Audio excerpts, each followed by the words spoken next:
All right, guys, so this is the next video in the cross sleeve series. The first one I covered setting up the cross sleeve going to the setup guard.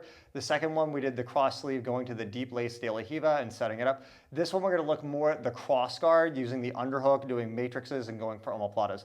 Before I go into the content, if you guys like the content, please like the video. It helps a lot with promoting the channel. Also, at the end of the video, I'm going to include some troubleshooting answers to some of the questions people had asked from the previous video. So if you want to check that out, please stay to the end of the video. Before, when we were setting up cross sleeve, we were doing it from the lasso or from de la Riva. So the cross guard is when I have the cross sleeve and I have an underhook on this leg. It can look two ways. It can either be with like a de la Riva hook with my leg on the outside of the elbow knee space, or it can be on the inside. If I get on the inside, that's always the best. A lot of attacks open up here. Once I get on the inside, I can go for like using my heel in the armpit to bring him forward, to go for an omoplata. I can use this to clip up and start going for matrices. I can use this really easily to start going underneath and start bumping him forward. I can use this to throw this over and start going for the back. All that's cross guard series. There's a ton of stuff from there. Okay. If the leg is on the outside, then it's a little bit harder. I have to find ways of more opening this space to get inside. That's ultimately the objective, is to try to work inside. Okay, but looking at setting it up in the first place, turn that way just a little bit. First thing usually I'll get to this from is from a lasso. So if I have a lasso, I'm looking for double sleeve maybe. A lot of people will hide this arm. They don't want you to get double sleeve, right? So if he's hiding this arm, now I go to cross sleeve. So some guys, when you do this, right, they'll have this leg back a little bit and this will already be a bit disconnected. So it's really easy when you're here to just kind of put the foot on the shoulder or something, cross sleeve, and now when I unlasso, I'm going to clear this space first. Right, so I just go here, now I'm in this space. See how I angle my foot in? Now pull your elbow tight. My leg is already inside that elbow rib space. He can't get it back, right? So once I go here, now I underhook the calf and I start going in. I don't like to go super high immediately. I like to leave the heel near the armpit, because when the heel's near the armpit, I can kind of crunch forward and that brings him forward a lot. And now I can switch to the omoplata and all sorts of stuff start to open from here. Okay, so if I get in here, the first attack, use the heel to push him forward, shoot to the omoplata, I can start working up and going from here. I can try to pull him forward. If I can't get that, I can always put this hook in here. It's kind of like a Keymaster hook or modified X hook. Now I can butterfly hook, go underneath. From here, you could switch to any X guard stuff you want. You could switch to the ankle lock series here. I can start clipping to knock him back down to go for an ankle lock. But one of my favorite attacks when I'm here is to just bump him forward. I get him on the floor here like this, and now this foot becomes kind of light, and I'm going to throw it over here, and I use my elbow to lock over his shin. From here, I usually grab the thigh, I sit up. I could go for the back, pulling him in. I could try to actually come up on top and start going for the back from here. It's a very powerful attack. I learned that from at a Marcelo Garcia seminar way back in like 2005, but it works great in that series. Okay. Also, turn this way. Right, if I'm here, right, so we're lassoed, I switch cross sleeve, I shoot in here. Another one is I can shoot up for this omoplata. If he postures really hard, I just thread this right foot through to the other side, come all the way through, and I want to drop down perpendicular away from his body, and that'll flip him down. I can pull this leg out and come up on top here. That's a classic Cobrinha sweep, very powerful one from there. And then if you want to do the matrix, which I feel like is a bit more threatening than that classic Cobrinha sweep, then once I go in here like this, if I feel in posture at all, I'm just going to release. I clip the far leg with my left foot, turn that way just a little bit. I'm going to click his far hip with my left shin, and my right leg is going to hit behind his knee here, like this. This is going to buckle him a little bit so I can get this hip. This foot makes it harder for him to step forward. If that left foot's down, see, step forward a little bit.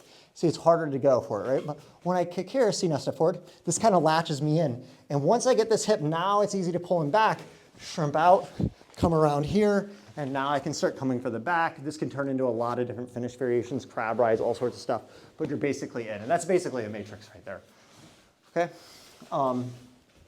So now, let's look at when the elbow the leg is on the outside of the elbow, okay?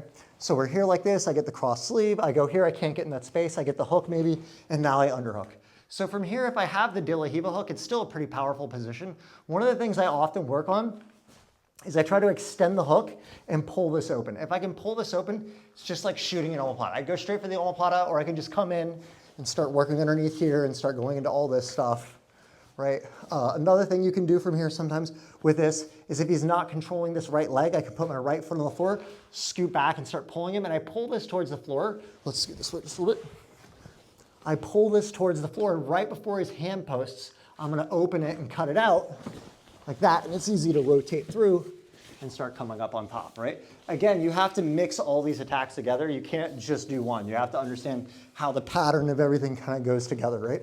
And at any point here too, if I lose this hook or something, it's very easy to just go right back out to this, right? So we're here, I go like this, I start trying to pull back, I try to post. If he steps back up and I couldn't get it, go back to the center, and I can open this, I can always try to shoot this in. Now I'm going back into this classic game here, going for matrices, all that stuff starts to open there.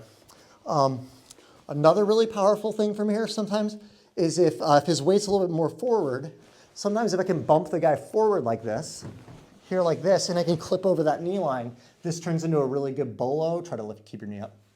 Like this here, this will turn into a really good bolo. Or if I'm over that knee line, sometimes I can just pull the guy in.